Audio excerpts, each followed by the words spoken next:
awak diberi pemahaman tentang perkataan-perkataan ni lah dalam bahasa Melayunya nanti awak akan jumpa. Okey, benda pertama ialah awak kena tahu hubungan. Okey, kalau saya scroll pada buku teks awak boleh go through saja sebab dah belajar kan? Okey, hubungan yang pertama awak kena tahu hubungan satu kepada satu. Macam ni. Maksudnya kalau jarak, formula dia sekian, unit dia sekian macam ni. Okey, jarak unit dia kilometer, isi padu unit dia ml. Maknanya dia ada satu saja hubungan.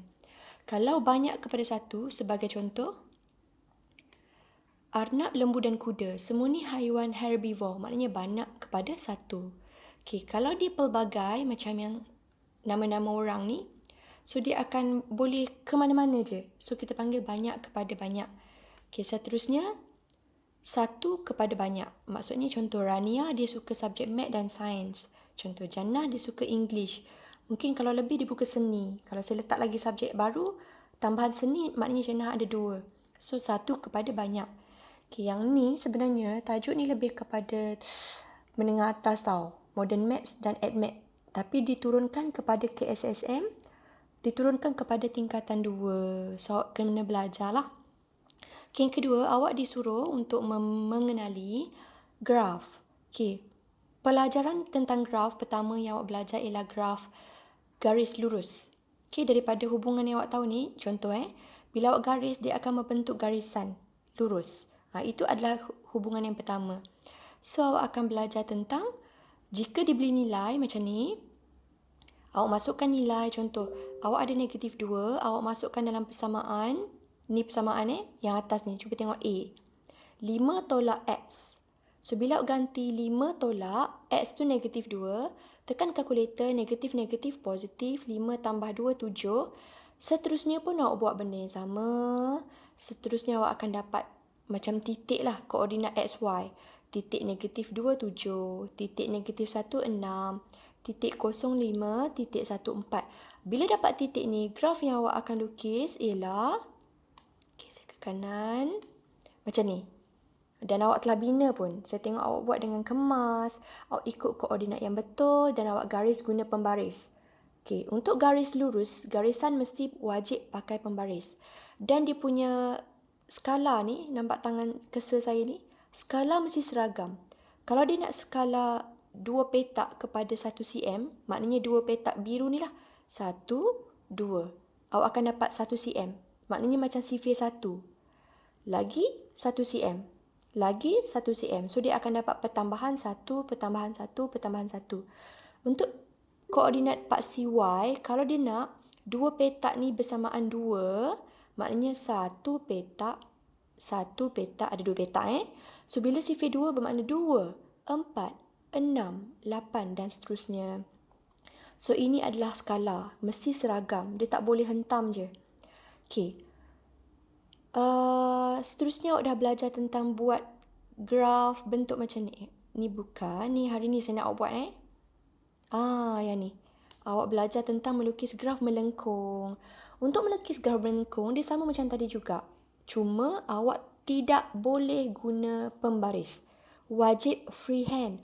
Inilah tangan kena lemah gemalai, lemah lembut. Awak kena tarik daripada koordinat pertama, tarik. Koordinat kedua, tarik. Koordinat ketiga dan seterusnya. Kejap Awak dilarang buatkan dia satu dengan pembaris, satu dia putus-putus ataupun awak buat bentuk bayang-bayang. Awak buat lagi. Tak boleh, dia kena sekali harung je. Kalau ada bayang-bayang atau putus-putus atau pakai pembaris, markah awak akan ditolak. Macam itulah. Okay, untuk hari ni, saya pergi sekejap je kita akan ulang kaji. Awak akan belajar bentuk graf ini. Saya akan share dalam grup contoh mana untuk awak salin. Saya nak awak ubah suai menjadi latihan sebab saya nak buat PBD. Maknanya contoh katakan saya nak awak buat yang ni. Dia kuasa 3 tau. Senang nak cam. Bila nampak dia kuasa 3, nampak ni, kalau persamaan dia akan macam ni. Ni, nampak 3. 12 tolak X kuasa 3. Bentuk graf awak akan jadi macam bahu tau. Kalau saya tunjuk gambar ni, perasan tak ni macam leher, bahu, jatuh ke lengan. Ni macam bahu belah kanan lah. Ataupun mungkin awak disuruh buat gambar macam ni. leher, bahu belah kiri. Yang gambar bahu ni, dia mesti berkuasa 3. Okey Kalau gambar kuasa 1, saya tunjuk semula nota tadi. Kuasa 1 senang nak cam. Dia X tu dia tak ada apa-apa. Nampak ni? X tu dia X saja. X berkuasa 1 lah. So garisan. Awak akan membentuk graf garis. Sama ada garis tu naik atau garis tu menurun. Dan yang terakhir, nak cam yang senyum tadi tu, awak nampak tak lengkung yang awak dah pernah buat ni? Ni. Awak dah pernah buat ni, lengkung. Lengkung macam senyum mulut orang, ataupun lengkung, kalau saya terbalikkan soalan, dia macam mulut orang masam tau. Bila dia macam bibir, senyum atau masam, dia adalah sejenis dia adalah sejenis garis. Bukan luas, bukan garis. Dia adalah sejenis graf berbentuk X kuasa 2. Nampak ni? Nampak cursor saya ni? Dia mesti X kuasa 2. Cikgu, bila dia X kuasa 2 dengan negatif X kuasa 2, cikgu? Itulah dia senyum dengan masam. Kalau dia senyum, dia positif X kuasa 2. Kalau dia masam, negatif X kuasa 2. Tu je biasa dia. Sama juga dengan graf garis tadi. Ni saya bagi tahu positif, negatif. Okey, saya pergi graf garis dulu sebab dah tersebut tadi. Macam ni. Kalau dia naik tangga, boleh saya panggil naik tangga, dia adalah X kuasa 1. Ni, sini akan jadi 2X kuasa 1.